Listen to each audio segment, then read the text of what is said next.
I probably talk too much about my exes. Yeah, a lot. Oh, come on. Yeah, a lot. Because if it's red, I'm not here now. Hello, everybody. Welcome back to another episode of Fly Me to the Philippines. It's Rob and Chrissy again. Hey, welcome, everybody. Chrissy, what do you got there? I have here a glass full of yellow flags. Yellow flags. Well, we always are talking about red flags. Today, Chrissy, it's all about recognizing the yellow flags. You know, concerns, but not a stop sign. Maybe just a yellow for caution. Yellow for a preparation. Just like in the traffic light, you have to prepare. Prepare to put your foot on the brake. Prepare to run away. Yeah, or, well, speed through the intersection. But stick around. We're going to talk about some green flags, too. You might want to put your foot on the gas. Just before we go and talk about the yellow flags, what do you think is the number one red flag that people should just, slow their roll? Well, if it's in a long-distance relationship, when the woman will not be available for video chat. Gentlemen, there is zero chance that Chrissy is wrong. There is no opportunity for error in this one. So there's no second guessing. When she can't video chat, Chrissy, what do you say? Red Speed flag. through the intersection. Get the hell out of there. And gentlemen, for me, I'm going to share a second one. There is no such being. There is no Bigfoot. There's no such thing as a Filipina without a Facebook page. Would you agree, Chrissy? Maybe a 2-year-old baby. A 2-year-old, an honest, transparent Facebook page. Now there you might find something. So, Chrissy, let's move on. We have here our yellow flags. And by the way, guys, this is not just for a Filipina, but also this is for Filipina towards the foreigner. Yeah, and it's really for anywhere you might be getting into a relationship. Yeah. Now, Chrissy, if they found someone special and they want to rapidly enhance the relationship and kind of move in on the competition, we have that PDF we shared last week, and there was a secret bonus, and I'm prepared today to tell people what that secret bonus is. I've talked about how to rapidly escalate. There's a psychologist who ran a study with a bunch of graduate students, and I publish in that PDF how to rapidly escalate a relationship with a woman. These 36 questions are in there. They're the bonus material. If you want that, just write to us and say that you subscribed, you liked, and definitely that you hit the notification bell. What's the email, Chrissy? Just email us on flymetothephilippines@gmail.com. Okay, Chrissy, enough chatter. Let's go to the yellow flags. I'll go first. Okay, they're all mixed up. There's no order. They're all yellow. Lack of trust. Lack of trust issues. Well, that's a lot of Filipinas in general. Yeah. It's not a red flag, right? It's a yellow flag. They're all yellow flags. It could turn into a red flag. Yes. It depends on how severe it is. It could be turned into green, or it could turn into orange. Orange on the way to red. And, all these problems are considered yellow because they could be small versions of a problem that could grow into a big problem. When people need to rifle through your laptop, they need to go through your briefcase, they need to check up on you. There's a little bit of that goes on when you're forming a new relationship. But if that trust is just too extreme, lack of trust, that's a yellow flag, Chrissy, and it could grow into a big problem. Yes, and if you have that trust issue, you as a foreigner, then I think you should examine yourself as well. Yeah. Let me go for number 2. Okay. Enforcing boundaries.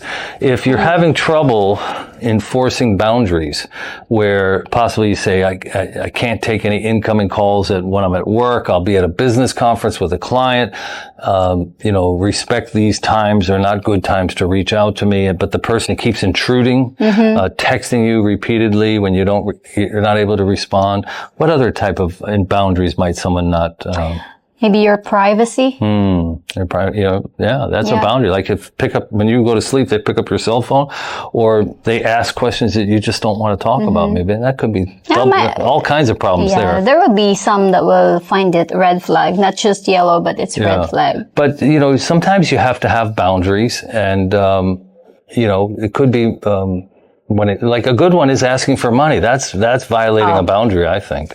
But that's a red flag. Yeah, that's a red flag. I don't consider that as yellow. Yeah. Yeah. And by the way, if you've got the answer and we don't cover it, go ahead and comment below what is the yellow flag that we should have covered, or what is your number one red flag besides asking for money? Mm-hmm. Yeah. Okay. Next is insecurity.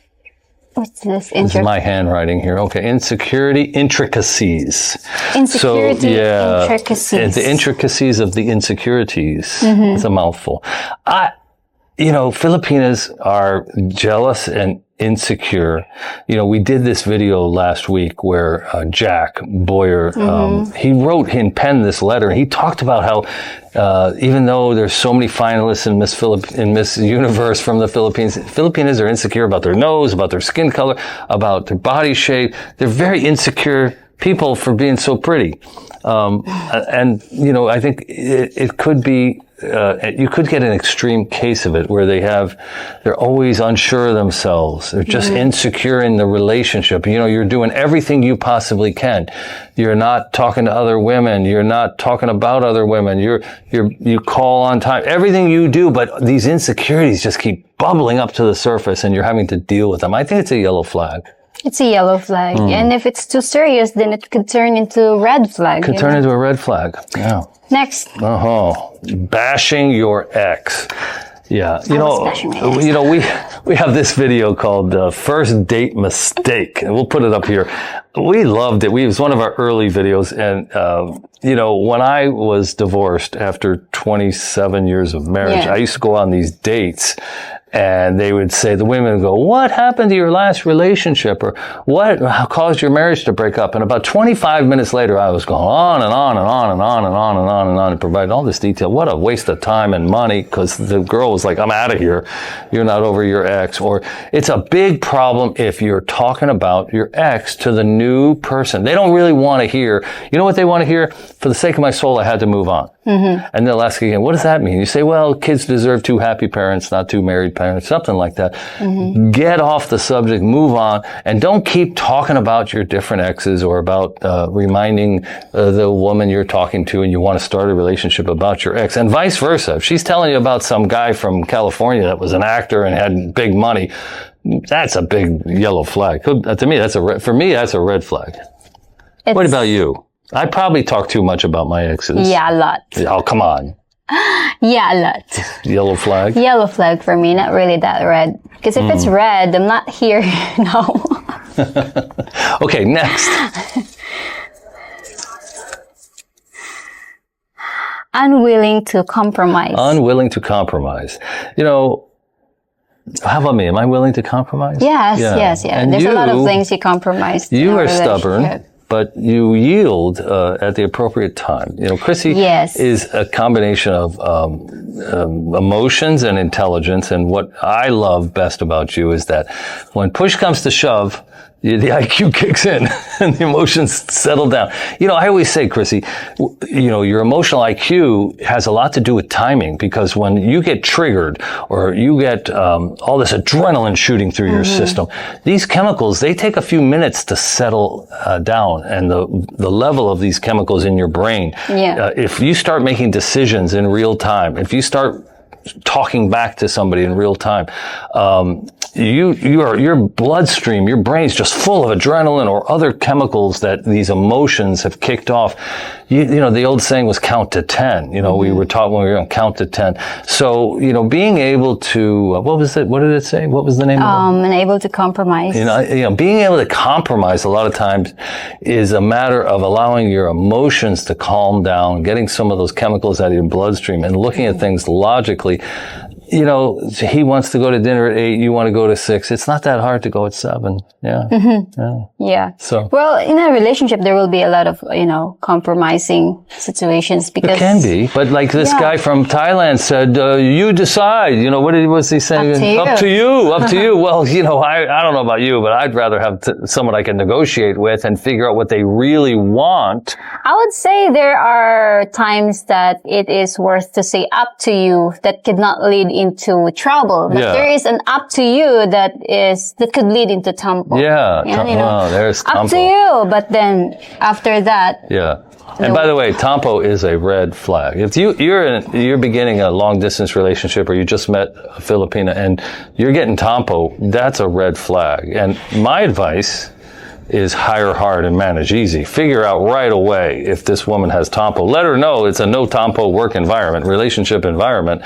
And how you handle it, because there is no such thing as a woman without a little passive aggressive behavior. Jack, I thought, was spot on. Look her in the eye, explain that you recognize that she's hurt, lead her by the hand to the couch, encourage her to talk about it, explain to her that, you just want to turn down the temperature on the boiling water, or just turn off the flame and reset. Yeah. And, it can be hard for a woman to give you what you want when she starts to Tampo you. But yeah, I think Tampo is a red, for me, fool me once, shame on me. You fool me twice, shame on me. Whatever.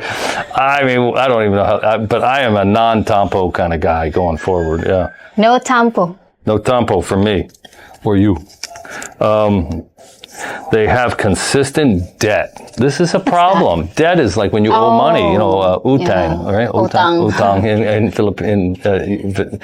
A woman who has consistent debt, not a one-time mistake, but just consistent debt that follows her around in her life. It's a yellow flag. It doesn't mean that you can't deal with it, but you should watch it carefully. You might be inheriting a problem you will regret. Yeah, it's a caution. Cautionary flag. Okay. The yellow flag. You're Next. Next. Inconsistent texting. Texting. What do you think about that? Well, based on my experience, I would find it a red flag. But it's actually based on how often the inconsistency. Well, I mean, you know what? Early in a relationship, it's like a job interview. You don't want to give the job to the first good candidate who comes along. Or you said the first good singer, you got to give them like an 8.7. You can't give them a 10. Yeah. So, the first candidate comes along, you're giving them good video chat. Both of you are loving on each other. But then the second candidate comes along, and all of a sudden, they're competitive. And a third comes along, and they're competitive, and you're juggling musical chairs. At first, the texting was prompt. You know what you really want in a relationship? You want to be able to text somebody and they text you right back. Like you're in a loving, reciprocal relationship. But if it becomes inconsistent, you may be surfing the waves of some sifting, sorting, and condensing, some juggling of musical chairs. You're looking for the Filipina or the girlfriend that is the one, who's the bingo for you. But she's doing the same thing. And early on, if it gets inconsistent, beware. Because you may be falling out of the 1 spot and finding yourself in the 3 spot. Now, if she disappears and ghosts you for a day or two and says that, the church group went someplace, they had no electricity, and there was no red flag. Okay. It's not yellow anymore. Yeah. It's bloody red. Unemployed. Yellow flag. I don't consider it red flag. Chrissy, you were technically unemployed when we met. Technically, you had been contracted. You'd been contracted as you're a certified teacher, and you'd been a full-time teacher. But during COVID, there was all sorts of stuff going on, and you took a long-term substitute position for 4 months. And when the classes began again, you decided not to take another contract, and you wanted to go to Vietnam to be an English teacher. So you were, and like everything in the Philippines, paperwork got in the way. There was a problem with the papers, and Chrissy got like a 6-week delay, and I met her when she was technically unemployed, and thank God I got to you before you went off to Vietnam. But you're not meeting in Vietnam. But a person who's unemployed, I mean, if you're unemployed, that's a yellow flag for the girl. But if she's unemployed and consistently unemployed, it's not an ideal situation. You might want to try and figure out what's going on there. Yeah. And be careful. Just because, you may not want her to work. I didn't want Chrissy to work, so being unemployed wasn't a big deal. But if she'd never worked or she had been unemployed 90% of the time for the last 6 years, well, that would be a pretty serious flaw. Even here in the Philippines, if you're like 90% unemployed all the time, It's a problem. It's a problem. Now, they It's do a have these yellow they flag. do this here. If you're a full-time employee, it's kind of hard to be fired. You got to have 3 formal letters in your file, and it's a little bit of a hassle. It can be done. But they tend to give these 6-month contracts, and then they fire people because that way they never have any full-time employees, and they don't have to pay them at the minimum wage or whatever.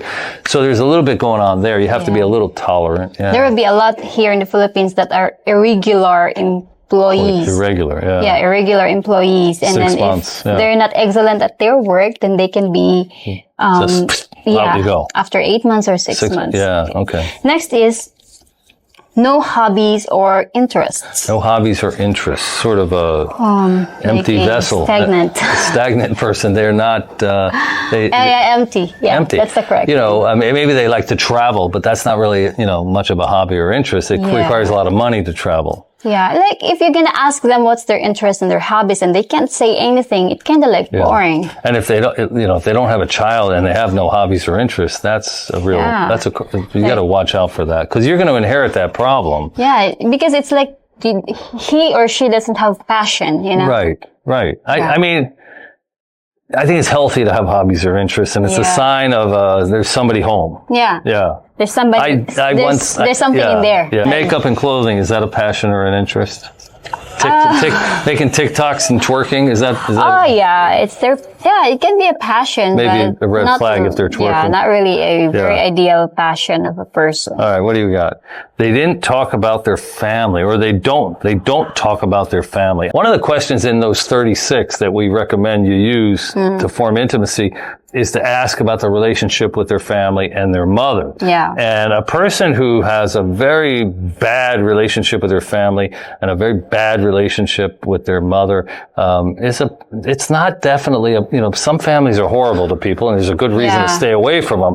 But, I guess a stereotype would be you'd rather have somebody who's got warm especially in the Philippines where family is so important. Yeah. If they never talk about their family, I would be concerned that there's something going on. What I observed here is if a person is very far away, the affection is very far from the family, it's not the family has a problem, it was her or he has a problem. So that's common here. Yeah, and I know we've talked before about this, and people have written to us where they have extreme cases where the family really let them down. And so we're not saying it's universal, we're just saying it's a yellow flag.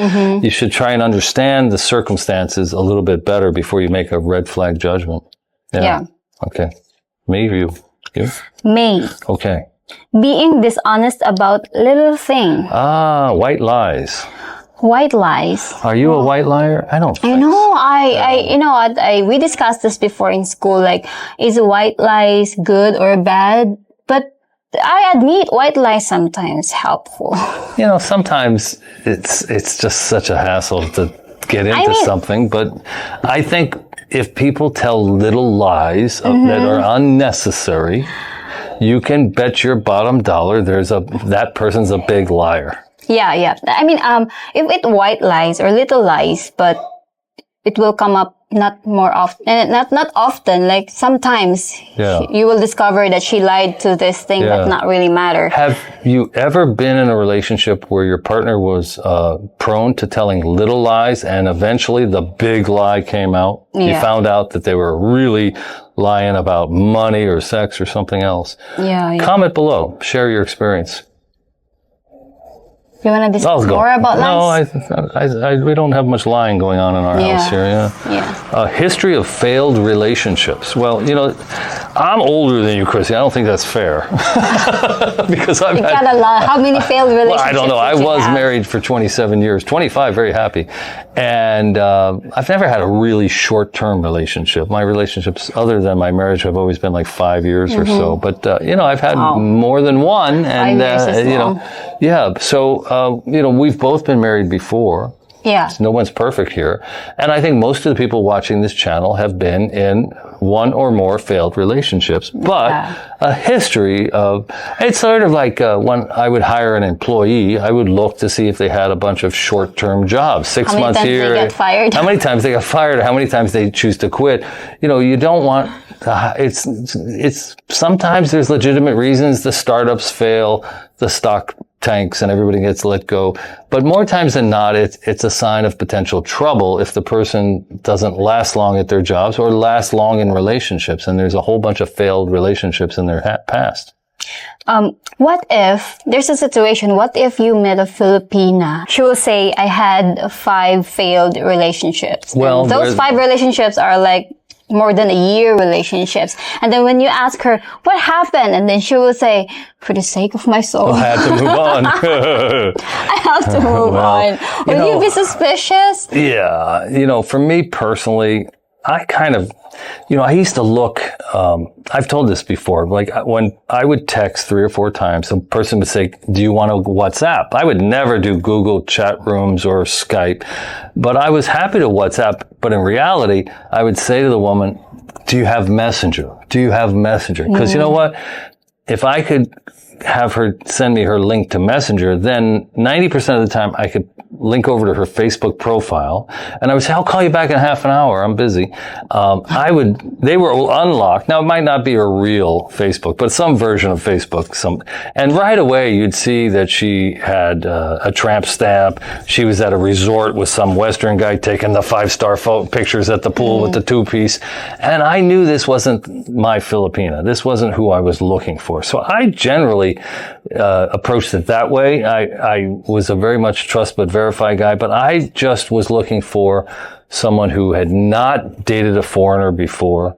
And if they had multiple failed relationships with foreigners, that was probably not the person for me. Somebody may have spoiled them. In a perfect world, there would be lots of single Filipinas who'd never dated a foreigner and were 27, 29 years old, never had a child. This is hard to find. And, so you're going to find some yellow flags out there. And I think you have to give people some slack. You have to trust your gut, but you have to get into the Facebook pages. You have to ask the questions. You have to meet the family. You have to find out if the family members are working. There's so many things you need to do before you go all in. In short, when you will be in a relationship with someone abroad, it's a lot of work. It's a lot of work. And that's why we don't recommend that you take 9 months to get yourself on the ground. There's 2 aspects of being in this long-term relationship. If you meet somebody today, you get lucky, you go online, boom, boom, boom, you meet the right person. Well, I met Chrissy. I was stuck on a 21-day cruise from Brazil. Just 21. Well, and I had prepaid all this stuff in Argentina and Brazil. I had 41 days. Of the 41, if money wasn't an object, then I would pay $3,000 one way during, that time when fares were still high. I would have just come to the Philippines after like 10 or 11 days. I was ready to come and meet you. Boom. But I was caught up in this prepaid travel. It was brutal to not be able to get together in person. So if you meet the right person and you're not coming for 9 months, God bless you, you're going to suffer. And if you think you met the right person and you video chat for 9 months and then you get here and you didn't meet the right person, well, you got a 9-month waste of time on your hands. You got to start over. That's 9 months. And we're not getting any younger, fellas. So you can't afford to lose 9 months to the wrong woman. So try and get here in 30 to 60 days from when you're starting to meet the right person online. Yeah. Okay. Next. So, me? Me. Okay. Has no other friends. No other friends. Oof. Loner, you mean? Sometimes men, after they quit the workforce, will find themselves a little bit isolated, and their best friends live in other cities, and their real camaraderie was, especially like if a guy was a police officer, all his buddies are at work, So I don't think it's as big a yellow flag for the Filipina about the man, but if Filipinos are so social, if they don't have friends, that would be really highly unusual. And I think you'd have to take a close look, into it. Yeah, I think in my part, like if a person will not introduce a friend to you, I think he or she is like avoiding that you can connect with people that knows really what he is, and he's avoiding something and he is hiding something. She's hiding something that she doesn't want you to know. Hey, I have one that's not on our list. I just thought of. What if a Filipina lives alone? Yeah. She's not married. She lives alone. the Western man meets her online. She's video chatting alone. She's not in the province. There's no holes in the roof and the walls. There's no roosters going on, and there's paint on the walls. And she says she lives alone. What do you think of that? It depends on the situation. If she's working and she's renting an apartment, she could live alone. If she owned a house and it's her house and she lived alone, which is here in the Philippines, not really usual, you know, because here we like our families to be around us if we're alone, if we don't have husband or children. But would a Filipina pay, like your sister doesn't live alone in Manila for 7 years, she's got roommates. Like most Filipinas are so frugal. They would never live alone unless they were in a relationship and someone else was paying half the rent. I don't think I've ever heard of a Filipina who's like 28 years old who is willing to pay the rent to live alone. Maybe for those Filipinas that are really successful in life. But even an airline pilot only makes $1,000 a month in the Philippines. So who's going to make $10,000 a month and pay $3,000 in rent? Not many. It's a yellow flag. It means, it's a sign that you have to dig deep into the other information. And, you know, these call centers, romance scam centers, they work in office buildings that have drywall, you know, or what looks like drywall. So if you see a woman and she says she's living in a condo with one other girl even, it's very unusual. You're going to see a Filipino living alone in a nice apartment that's on the dating market, I think. It's not impossible, but I think it's a yellow flag. Okay, what do we got? My turn. Okay. Possessiveness. Well, that's, if you describe, you know, when you look up Filipina in the dictionary, you know, jealous and possessive might come first. I think, you know, Filipinas want you to take down your profile. They want to meet you at the airport. They want to look and see your WhatsApp status and see when's the last time you were online. I think it's a sign of possessiveness. It's a sign of possessiveness. You know, they've just met you and they want to own you right away. It's so it's not a red flag, but it could be something to watch out for, because later on, like if you want to play golf, they're not okay with it. If you want to go and shop for a camera part at the mall, they don't understand why you'd want to go to the mall by yourself. They're too possessive. They want to own you. They're afraid to lose. You know, it could be a problem. You could run into a little bit of trouble later on. Controlling. What do women think about being women? And this is a big issue for women, especially in the West. You know, if you have an opinion, like I don't think you should go out to a club, a discotheque with the girls at 2 a.m. Oh, you're controlling. Well, these guys are looking for like an old school girlfriend, like their mother. And the next thing you know, she wants to go to a discotheque at 2 a.m. and he's got an opinion, but that gets turned around on him and he's told he's controlling. Even if he says it's your choice, but here's my opinion. Oh, you gave me your opinion. You're controlling. What do you think? Can men be really possessive when they try and tell you what to do? Well, I knew some. So men can be possessive too. Like men or women, they can be possessive. You know, in a relationship, there's this famous poem by a Lebanese guy, Muhammad, and he says the oak and the cypress should stand tall next to each other, but they shouldn't block out the sun so the other tree doesn't really get a chance to breathe and live. So you got to let your partner live their own life. You know, this whole idea of being locked tight is okay, but you really got to give your partner some space, I think, for a healthy relationship. Yeah, I think space is very important. Not too much space, because it could also let other things to get inside that space. Not too much space. Not too much the weeds space. will grow up in there. Just enough to have the other people to, you know, have themselves alone. Maybe. Okay. Next is, they remind you of your ex. Oh. So if you've had a failed relationship and the new girl or the new guy, they remind you of your ex. They're very, very similar. They do things the same. They kind of look the same. That's not a positive thing. You know, there's a reason why it didn't work out with your ex, and your new partner shouldn't really remind you too much of your ex. You should be heading off into greener pastures. Yeah, let me think. Did you remind me of my ex? I don't think so.